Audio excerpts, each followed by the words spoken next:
welcome to the Wood and Work podcast. I am Josh Taylor from Josh Taylor Woodworking. Here we have Paul from JCR Joinery, and today we have a special guest on, Richard from RJ Raw Creations. Morning, everyone. Morning. So, Richard, just firstly tell us a bit about yourself, who you were, where you are, what it is you actually generally do in the woodworking area. So, Richard Jackson, IG_Raw Creations, like Josh just said. I'm based in Glasgow. As you can tell, I'm originally from Cumbria, down north of England, and moved up to Glasgow about 9 years ago, and started off with woodwork around 2019 when I made my daughter a house bed, and if I see it now, it was absolute rubbish, but it's got me started, and then I got into the old resin and wood about back end of 2019, and then I progressed into moulds, HDPE moulds, which I'm pretty sure we'll get into later. But I've progressed again onto CNC work, so kind of got my finger in a few pies, to be honest with you, and I like to try a few things out rather than just sticking to one niche. Yeah, nice. Yep. How did you get into CNC work? Did you do a course or? No, just all self-taught. It's amazing what you can do on YouTube these days, isn't it? So I just decided, Just wing it. yeah, winging it, mate. It's I bought a Shipoko, like the XL Shipoko, about when did I buy that? February 21. I've got some notes on my body.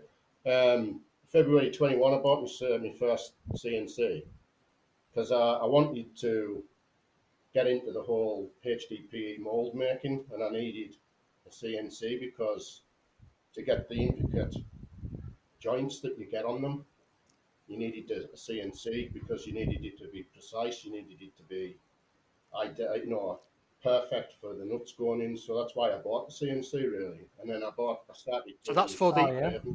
that's for like the T-bolts and the T-slots that you've got, Yeah. because your moulds are all held together by T-bolts and T-slots, aren't they, with little square nuts on the That's correct. joining edges? Oh yeah.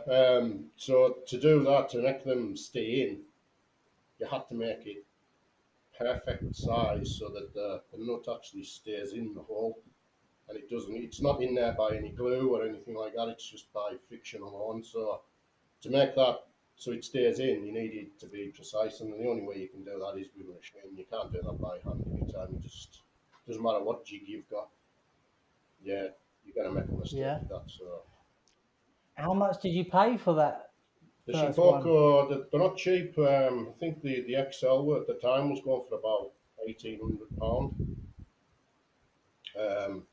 Yeah. Because you've recently got a new machine, have you not? Yeah, I've just got myself the work B 1500 square. So That's nice. I've wanted one of them, but unfortunately, it just killed my workshop. can't fit that in a bedroom, yeah, for sure. No, so I was actually building this. I was actually getting my garage all insulated and revamped. So I actually made this room to fit the 1500 square CNC in. So this room's actually been designed around fitting this in. So amazing. So this Is What that one set you back? about the same price as what the Shipoko did. They're very reasonably priced, the work these, and like Who's Nest is where I got it from, and the customer support on them is absolutely phenomenal, to be honest. I've had a couple of problems with a couple of things, and they've just been, right at it, and sending me replacements and stuff like that. So they're good. And so, if what have you gone with as a spindle motor? What have you gone for as a spindle motor on that Who's Nest you've got there? I've got a Mayfell 1100 on it. So a little trim route, like the trim. Is it like one of the trim routers that adapts like to go in effectively? Trim router, really. I don't know if you can actually see it from here. Can't see it for the extraction. Just about, yeah. But it's like a high-end spindle, palm router. You can get water cooled, which is what I'll be looking at soon. That's going to be my next question. Have you not thought about going down the water cooled route? Because one of the lads that does some CNC work for me locally, he's got I think it's the Queen Bee, Yeah, which is obviously only about a metre by 700 roughly, I think, cutting that size. sounds all right, yeah. And he's got the water cooler or a water cooled spindle on it, which obviously does have its benefits, doesn't it? But again, it's more software, more things to go wrong, and they're also quite expensive within themselves as a unit, aren't they? The water Yeah, well, I've got cooled the room spindles. for it because where my just extraction is, that goes along. You can see it going along the ceiling and then goes down the left hand side there, and under the desk.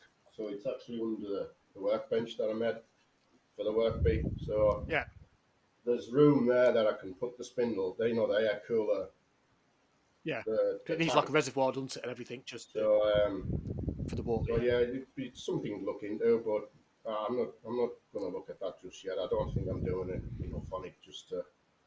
I think one of the main benefits of it is the noise. They are substantially quieter, aren't they? The water cooled than When you've got the dust I think, extraction and I running, think it's loud enough. You need headphones, so that's what I mean. It's not as if you're running it all the way through the night and stuff like that. It's you to be doing it over evening or a weekend or reasonable working times. well, So to I speak. can work in 8 till 10, half 10. I've seen me running this at like 10:30 at night, and that Allegedly. doesn't uh, that doesn't disrupt anybody. Well, they told me that it doesn't anyway.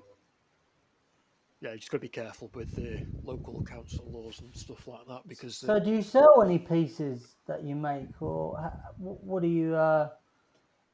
what do you predominantly make with your CNC? Well, look, the work bee is only just new, so I haven't really sold much on that, but that is going to be predominantly moulds. Um, and Okay. I've just done a big order for beaded wire joiner. He wanted some signposts made, so I made him some signposts on it, engraving. I want to get into the engraving a lot more, the wooden inlays, which is, I'll absolutely love the look of them.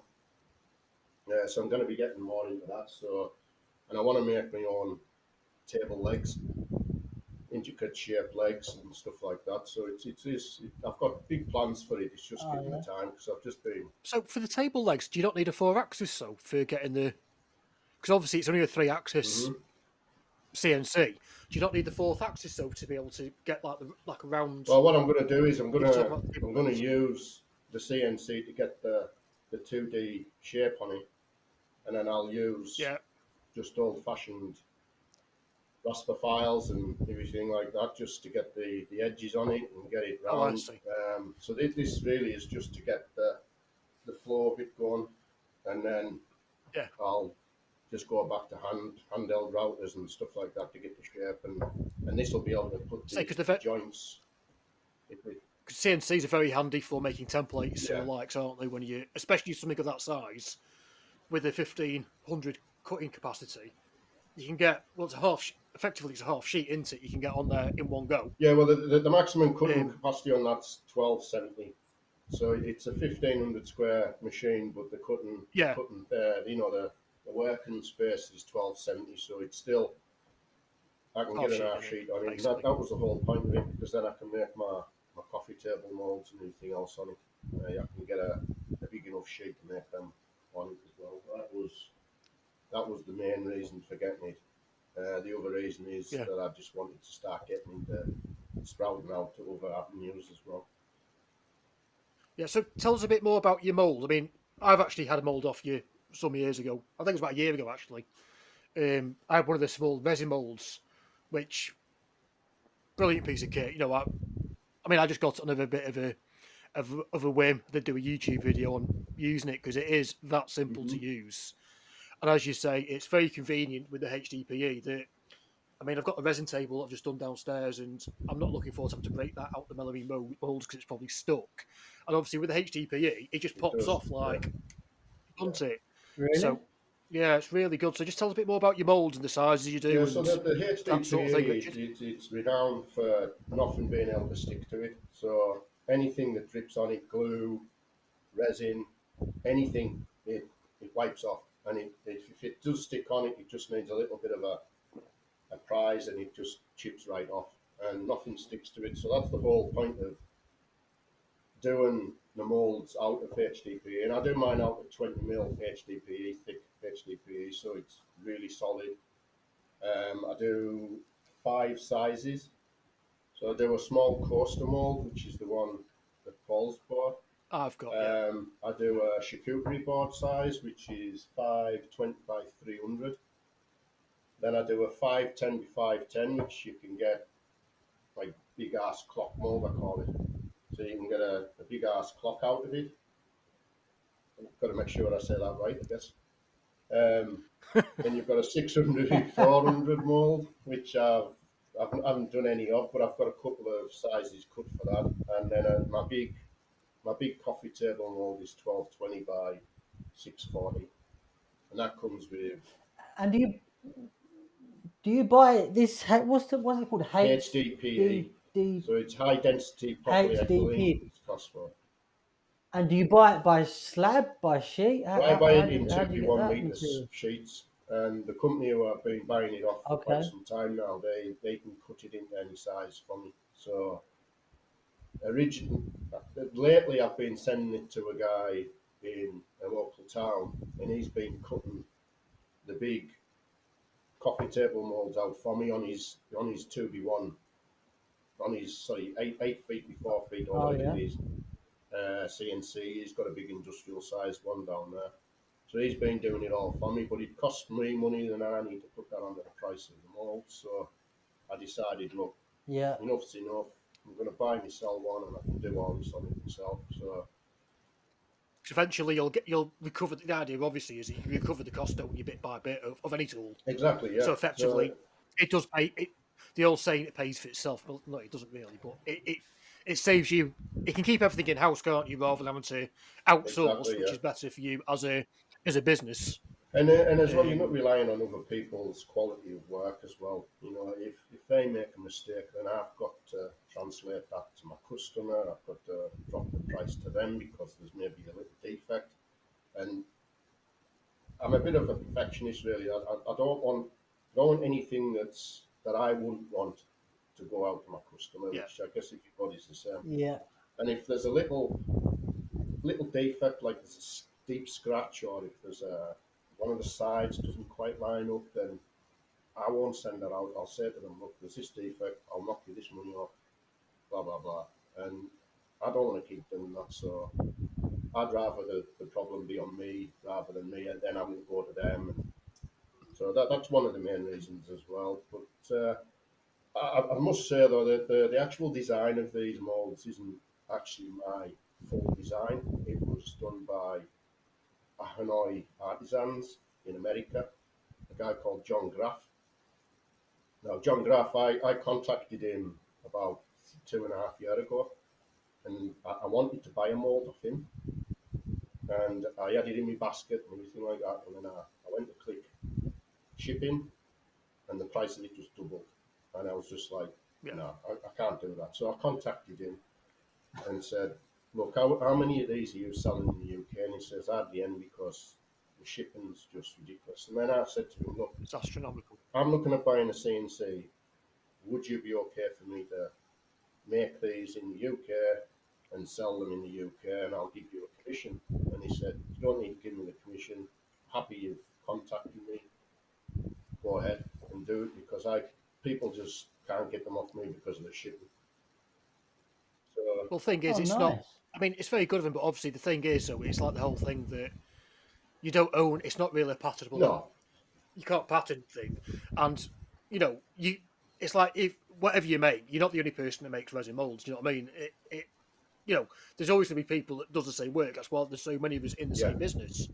But it's very good of you to actually make that point of contact though, for sure, because that in itself shows some professionalism of a bit of care as well, doesn't it? That because it is annoying. I mean, I've had some of my 3D printed designs ripped off it's for not me, nice, is it? and it's no, it's not. And you're like, and people are making out that you're copying them. Like, no, they copied me, Yeah. but it is what it is anyway. But it is always good, and same with everything. With if you want to use someone's social media, ask permission first. Just don't go and use it and pinch it, because it's not cricket, is it, to pinch someone's work and pass it off as your own? I mean, and I think that's really good, and I think it shows a nice sort of thing that you've actually gone to approach it. It's just professional courtesy, mate, as you say. And Yeah, I that's just the word. wouldn't be able to comfortably sleep at night knowing that I'm selling these things. So I do sell them. I do make money on them. I wouldn't be able to do that with people saying to me what a great design and stuff like that, and me saying, "Oh, cheers," and taking full credit. Where John Graff, he's become a good friend of mine. Actually, he's actually sold the company now to another company, bought it off him. So they took the name of Hanoi Artisans and kept producing the moulds. They bought the company name off him. So now he goes under Hanoi Just Me. So I've been following John. I've been talking to him. I still keep in touch quite regularly, and it's good to have that rapport. And he's given me his courtesy, he's given me his blessing, and that's all I needed. So I'm happy with that in myself now. So I can make money on them. I can do them. I've kind of changed the design a little bit with regards to the nuts. They're not the same nuts as what he uses. I found that using the nuts that he uses, he was using the 16th bit to cut the slots, where I was finding I was breaking bits left, right, and centre. So, and these bits weren't cheap. They were £40 a bit. Yeah, CNC bits are very So it was like, expensive. I can't keep doing this. So I changed it to it. So I was using an eighth. And I've never snapped one yet. And to me, I think they work better. And he's got the integrated T slots on the top, where I keep the T track, because again, you get resin in these T tracks, so you just replace the steel T tracks. That's it. 'Cause your T tracks are there on the top, aren't Yeah. they? That's so if you want to hold the wood portion of the resin project in place, so it doesn't Yeah, flip it off. just saves you using You weights. can use it to Yeah. sort of like hold it down, can't you? So these hold it down, and to me, if resin gets into that slot, if it's integrated into the actual mould, then you'd have to replace the whole side of the mould. Where if you get resin into the top of this, you can chip it off because it's metal. Just unscrew it and away you go, can't you? If you want. So Makes I was sense. looking at going into the integrated T-track, but I'm kind of shooing away from it, to be honest, because I think. No, I quite. I mean, obviously, I've seen. I mean, mine hasn't got the T track on. Mine's not that particular mold. Mine's just like the standard square blank mold, if you like. And I do like the idea of the T track on the top as a separate thing rather than being integrated. I think it's definitely a better idea, as you say, because the HDPE is expensive, isn't it? I mean, people look at the. I mean, that's one thing that I've noticed. I mean, I was a bit the same myself when I bought the mold off you. You look at it, think, oh, it's only a mold. It's only going to be 15 quid type thing, But it's one of those things until you realise and until you know, because the HDPE is super expensive as a material, isn't it? Oh, is it? I Yeah, was it's going to ask really that. expensive. Yeah. So like the mold I got, when I sort of looked at it, I was like, before I bought it, this was obviously it's like, I was like, oh, you know what, it's a bit much, but you know what, I'll take one as a punt, and it was well worth it because I've made.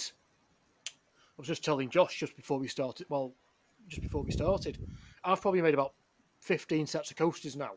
So what I predominantly do is I'll have a bit of wood that's cut, sat ready to go into the mould, or a bit in the mould already.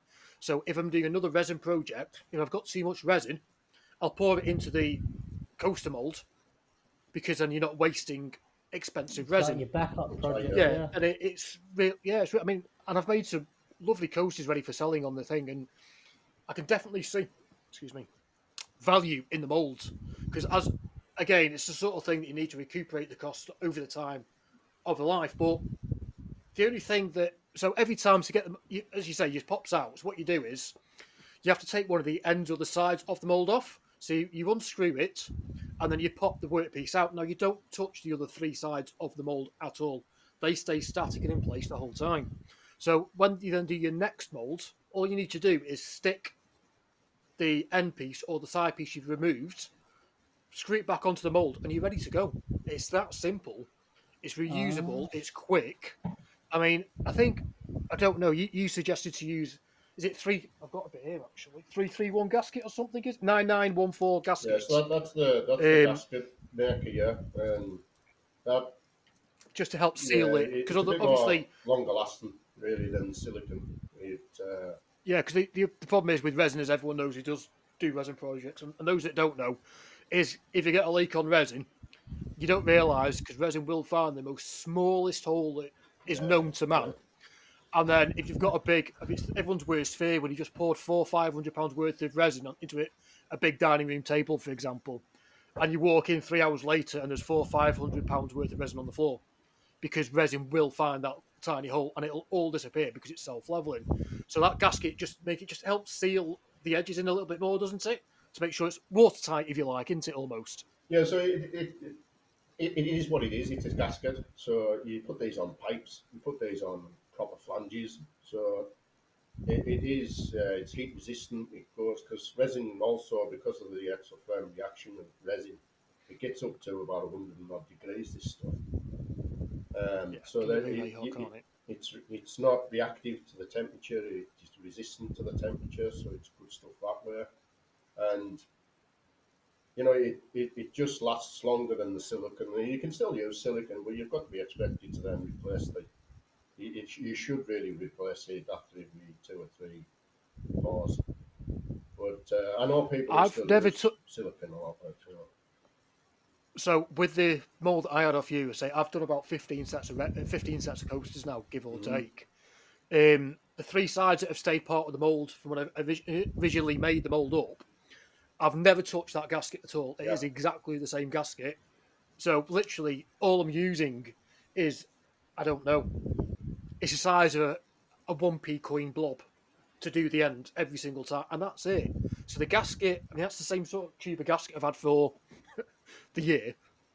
To the point where it's actually got hard, and I've had to start stabbing the metal tube on the side to squeeze a bit more of the gasket out because yeah. I'm trying to get as much out of it as I possibly can without having to thingy it. So, Oh, so it's like a liquid material that sets hard. yeah, It's The exactly like it's like silicon, Oh, yeah. really, and it's just Okay. it's a Yeah. it's a rubberized lot gasket form. messier, to be honest. It is messy stuff, and maybe being red, it kind of goes everywhere. It looks like you slaughtered a pig when you if you mess about with it. But Gets everywhere, if you doesn't it? just put it on, what my advice is, you just put it on, squeeze it up, tighten it, and then leave it to cure, and then all you have to do is just peel it away, and it just peels away in one go, and it's a perfect seal, and it's really good stuff. Well, yeah, Yeah. the Nice. molds are doing well. Not as good as they know. So with molds, um, so you get HDPE molds, right? You get silicon Yeah, molds. They the two predominant molds in the market, would yeah. you Well, say? the Like third is pre-made ones? your ready-made ones, your wood ones that you put tape on. So a lot of folk still do scraps of wood, usually melamine. But then if you use Yeah, melamine, you've got to make sure that it's coated with a release spray. Or I don't like using melamine on its own because it does stick. It's not gonna be perfect. So you've got to put some sort of release on it. Uh, and then you just make a box. You make your mold out of scrap wood with screws, silicon. And to me, the amount of time it hmm takes you to do that on in itself caters, for you to spend the money and invest it on a mold. Whether that be one of mine or Yeah, I mean, somebody else's, I just don't rely on this as a business, so it doesn't really affect me if people come to me and say I can buy this cheaper elsewhere. Go for it because you do what you need to do for your hobby, do for what your business is. exactly. So yeah, there is cheaper out there. Silicon works, but it can split because of what it is. It's flexible. It's just a soft. It's just very flexible Yeah, and so soft, isn't it? if you Silicone, flex it essentially. enough, you won't get the same amount of pores out of a silicon mold as what you will out of a solid HDPE mold, just purely because of what it Yeah, is. It's it's a I, flexible piece of material which will rip. yeah. I do think a cost comes into it an awful lot. I mean, I've just poured I mean, Josh has just done a river table recently, and I've got one that I need to get flattened, which I've been saying for about 3 weeks now, and I've still not flattened it. So I had wanted to get onto that this weekend, but I'm not sure I'll get round to that today. But anyway, so I actually went down the melamine route again with this mould because it's a one-time mould. So obviously, when you weigh in the cost of it, because I didn't have to pay for the melamine sheet, I just got it from our local supplier, and they gave me because it was damaged on one side. The melamine, it's no good to them; they can't sell it. It's scrap. I only need one face anyway, obviously. So I've just made a piece. I just made some out of a piece of melamine. But yeah, so that's where it comes into, like, people using the melamine or the MFC type board. And as you say, you need to use a release spray or tuck tape or parcel tape, whatever you want to call it. I mean, if you're going to use it for several pours, HDPE all the way, 100%. Yeah. It's definitely added Yeah, value for you'd money save into it. time and money after a Long term, yeah. while. You would, wouldn't you? Yeah, I And you mean, can you adjust the sizes or your big ones? Well, what I do is I produce the mold, so you can't reduce the actual mold itself, but you can buy dividers so that you put them in, so it divides the yeah, mold up. So, within Oh, the or you piece. yeah. could even You make just, your own dividers. You don't have to buy the dividers from me. It's just you get a piece of melamine and cover it in tape and put that in between, so it separates it into two. I've actually got a video on my Instagram that shows how one of my 1220 by 640 molds is so versatile that you buy a set of dividers or you make your own dividers, and it's just amazing just how many types of sizes you can get. Custom molds, you can get charcuterie boards, you can buy. Um, See, this is where people can batch things out as well. If they exactly, yeah, bought one of the big molds like that and do it, so rather than, like, obviously the problem is with the small resin mold I've got, you make a set of 4 coasters out of that. Problem is that that's molds then taken up for 2-3 days while the resin sets. Then obviously then you can do the yeah. next set. But with that big mold, as you say, you can then do, I don't know, 10, 12 pieces at once. So when people are thinking about that, if they're going to do it for the craft fair side or the art fairs or whatever, well, they can do 12 pieces in 3 days, and That's it, and you save yourself money, it's and like you said. because time's It's money. like you said earlier, Paul. It's one of these where if you're just doing it as a one-off thing, then wood all the way. Make your own mold. It's not worth it. You pay me. It's £80 for a custom mold, and if you're just making that once, that's £80. That's like wasted because you're never going to use it again. It's just going to sit on the shelf. But if you're doing craft fairs and everything else, then HDP. But when you get the big table molds, you could have that if you've got the room that you can just put that on your desk or on a big table, and you can use that as a working space. You don't have to put. You can just use the HDPE as your base and make the shapes and sizes out of the base. So to me, it's just so versatile. And that's the route Yeah, I'm going down more now. I'm doing HDPE molds where you can use it for several different things. You're not just using it for one sized item. You can, like, I've got a 510 by 510 that I have 3 dividers with, and that means that you can make up to 20 coasters in one pot. so it Wow. And gives value for money by be able to do more at the same yeah, time. Even though that product obviously is going to be more to start with to buy compared to the one yeah, coaster set, but then you're making 4 times as much every time. yeah, It becomes quicker, faster, exactly. easier. So the Because the 510 by 5, resin coasters sell for a good £40, 30 to £40 a set in the UK, don't they? For a nice set of yeah, wooden resin coasters. So if someone's going to, I mean, that probably takes about, I don't know, 10 quid's worth of materials, say, for a £40 set. So if you potentially take away your time out of that, but that's £30 profit per set.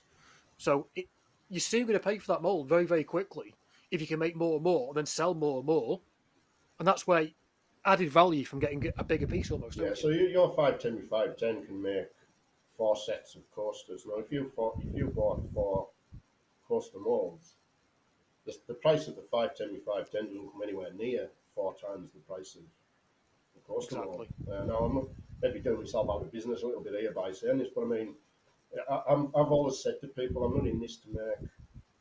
I'm obviously in it to make a little bit of money because I want to pay for my hobby. That's all I'm doing. I'm not relying on this as a business. So anybody who calls me, they'll be able to testify that I've always said to them, look, what you have to make, and are you looking at doing a lot of these? Then you're better off doing this. This is cheaper for you. This is more cost effective for you. You make more of a profit for you. And I always work with the client and say, look, what do you actually have to do? And I know it's expensive, but at the end of the day, the price is the price. You know, it's like everything else. If you want a good bit of tool, you buy a good tool, you pay the price for the good tool, and you Absolutely. get what you pay I for, agree is with that. the good old saying. And I do totally back my product up absolutely no end with quality and effectiveness, really. Oh no, mister, I can easily vouch for that. You know what I mean? As you know, I mean, I've had one and I've used it many times, and I even did a YouTube video on making a set of resin coasters so everyone could You'll see actually use your YouTube exactly. video to send to people. Yeah. Oh, do you? All right. So when people ask how There you you Cool. use go. it, I See, say, here's the YouTube. It's perfect for me. All So right, Sam, never knew yeah, that. so I use your. I'll Um, send people but your way. all right, cool. That's where the two Ah, views a that's year where it comes comes from. from. Send it. But yeah, it just shows you how easy it is to use. And I do think it's for anybody that does want to make resin pieces, whether it be charcuterie boards or any sort of resin pieces, smaller resin pieces for sure, that you want to batch out. I think these moulds are superb that Richard makes and well worth the money. Appreciate that, mate. And I think no, I think it's definitely a good thing. I think have you got any other questions, Josh, for Richard? yeah. One last one. We ever go into it full time? I'm in a very good position at work. I couldn't possibly give that job up to do this full time because I just couldn't make enough tables and I couldn't make enough molds to make up for what I would lose if I actually gave my full time job up. So I've looked at it. I'd love to, but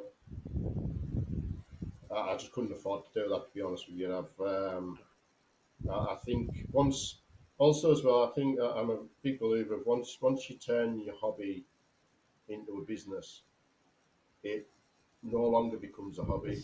Not as enjoyable. You resent going to work. You always resent going to work, no matter what you do, and you there is a chance that you would stop loving it as much. And I know Paul's shaking his head a little bit there, but there's a lot more stress comes to it as well. No, You've there got to is. I think, do agree with your point, but I'm doing this as a hobby. If that customer doesn't pay or he doesn't like it, he turns down the thing, yeah, then that's a it big thing. doesn't affect me financially. But when it becomes your Yeah, business, it Yeah. becomes your livelihood. Other folk are reliant on it, not just you and your hobby. It becomes more of a stressful situation. And I'm a big advocate of mental illness and mental. You know, I, I think your mental health is a must, and people don't talk about mental illness enough. And I think in men it's right, and people don't talk about it enough. So I believe that my own mental health is key here. So I don't think I would want to put that on myself. So that's one of the main no, it is. reasons I haven't went full time Yeah, as well. Is no, it can be very stressful as anyone that's self-employed can yeah. contest to. You know, it only takes out one arsehole of a customer, and it can Oh, destroy you definitely, yeah. for And you're gonna get months. them. Do you know what I No, mean? no matter Yeah, how you do. good you are, Unfortunately, how effective you are going to yeah, get you the do. arsehole customer that Yeah. doesn't want to pay you on that day.